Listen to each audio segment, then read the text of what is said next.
금이랑 은 가격이 최고가를 경신합니다. 금 가격이 올해 2차 랠리가 들어가면서 은이 한 달 만에 70%가 올랐는데 결국 이런 뉴스까지 나왔어요. 이틀 만에 또 최고가 경신, 그리고 미국의 개인 투자자들이 은 투자에 대거 유입되고 있다. 국제 은값이 폭등하고 있다. 이런 얘기입니다. 한 달 전쯤에 정말 신기하게도 우리나라에서 은을 제일 많이 보유한 한 분이랑 식사를 한 적이 있습니다. 제일 많이 보유한 사람 중에 한 분인데 그분이 1등인지 모르겠어요. 은에 대한 확신을 가지고 코로나 이전부터 본인은 은을 매집했다. 은 가격이 오를 것 같은데요 하면서 그때 오르진 딱 않았던 시점이었거든요. 2018년 당시 은 가격이요 14달러였습니다. 근데 지금 은 가격이 오늘자 기준으로 77달러 가 넘어요. 그러니까 이분이 은 가격을 사서 몇 배의 수익을 냈는지 대략 알 수 있는 거죠. 금과 은의 관계를 쉽게 설명하면은 금이 비트코인이고 은이 알트코인입니다. 금 가격을 놓친 투자자들이 수익률을 따라잡기 위해서 최근에 은으로 쏠림 현상이 벌어졌는데 은 투자에 대해서 저의 생각을 말씀드리도록 하겠습니다. 그리고 댓글 조금 읽고 있어요. 최근에 봤더니 저보고 눈밑이 왜 이렇게 검으냐라고 하면서 다크서클 관리하라 해가지고 관리는 하고 있습니다. 상표는 가리고 지인이 선물로 줘가지고 자 이거 요새 레몬이랑 올리브를 동시에 먹는 게 유행한다 해가지고 아이돌 되게 유명하신 분 있잖아요. 여신이라 불리는 분. 그분이 이제 홍보하면서 대박 난 것 같은데 레몬이랑 올리브를 같이 드셔도 됩니다. 온갖 다 하고 있어요. 노하우 있으면 알려주세요. AI 랠리 시점을 한번 보도록 할게요. 그때부터 금, 은, 구리가 어떻게 됐는지 비슷하게 오릅니다. 그러다가 2015년부터 갈리기 시작해요. 금이 상반기에 먼저 달리고 하반기 끝물에서 은이 급속도로 오르기 시작합니다. 수익률이 차이가 100%가 나죠. 은이 갑자기 속도가 붙어요. 자 그러면 이때 금을 사야 되냐 은을 사야 되냐 이런 고민을 하는데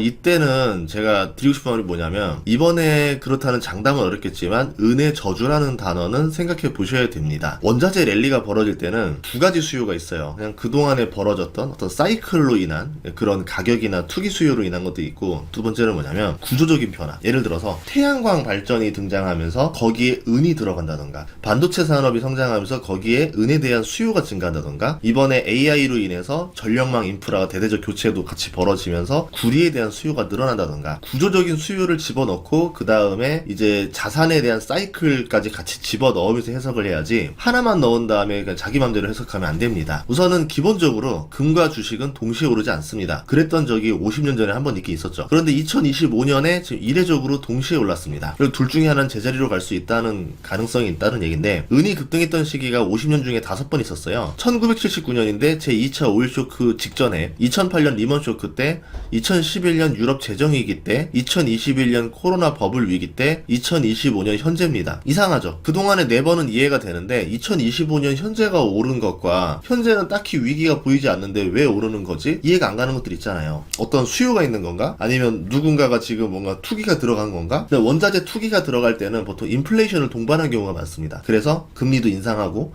아니면 경제 위기가 온다던가 여러 가지 맞물리는 게 있는데 이번 것 같은 경우는 조금 독특하다.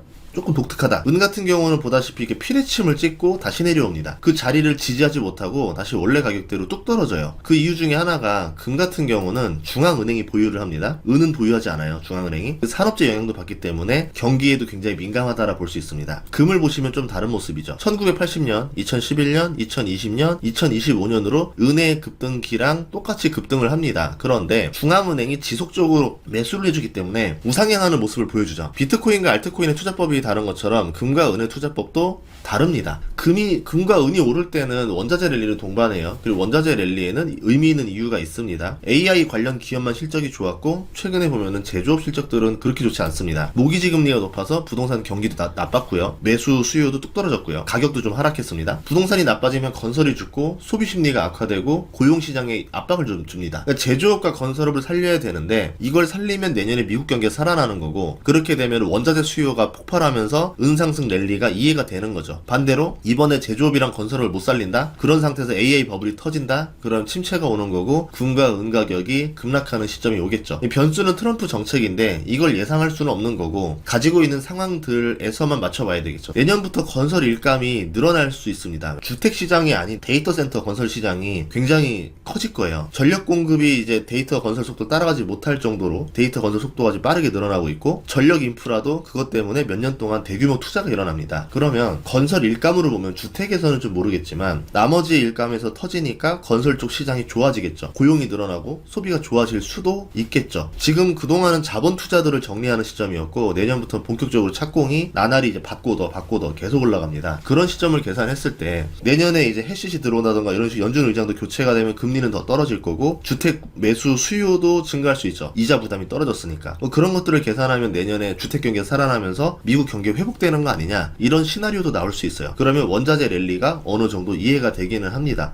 선반영을 한 거죠. AS 제조업 지수가 있는데요. 현재 바닥인 상태입니다. 철도회사 주가도 보통 이거에 같이 움직이는 모습을 보여주거든요. 그런데 최근에 철도회사 주가가 반등을 시작했어요. 그리고 ISM 제조업 지수는 아직 올라오지 않았습니다. 뭐 주가는 지금 경기 회복을 조금 기대해보고 있다, 또는 원자재 운송 관련에 대한 일감이 늘어나는 거를 기대하고 있다. 이제 선반영이 맞냐 안 맞냐는 가봐야 되겠지만 주식시장에서는 이런 흐름들이 조금씩 나오고 있다라는 겁니다. 대표적으로 원자재와 연관되면 바로 떠올려야 되는 기업이 벌크 선사들인데 우리나라에는 페노션이라는 기업이 있죠. 미국에는 스타벌크 캐리어가 있습니다.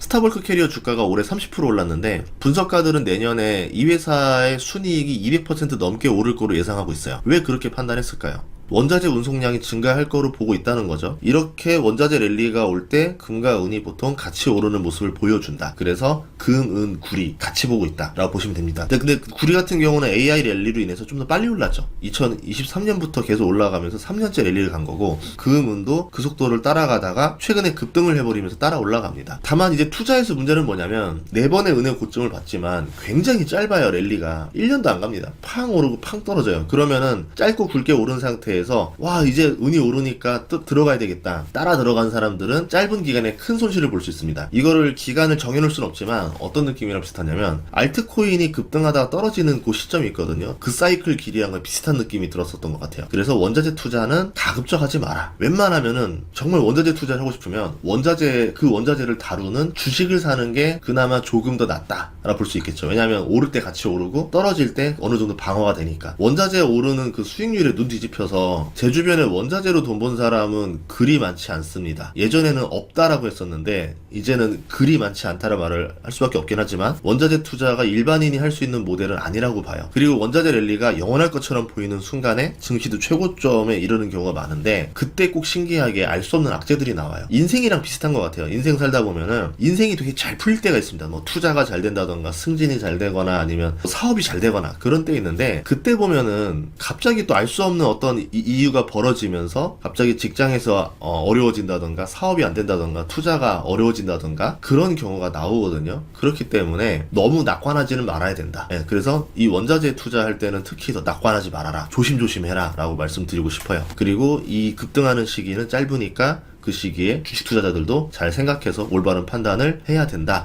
다음 주부터는 라이브도 조금씩 해보려고 하거든요. 그래서 여러분들 많이 와주시면 감사할 것 같습니다. 주말 잘 보내시고요. 다음에도 좋은 정보를 찾아뵙겠습니다. 구독과 좋아요, 알림 설정 부탁드릴게요. 고맙습니다.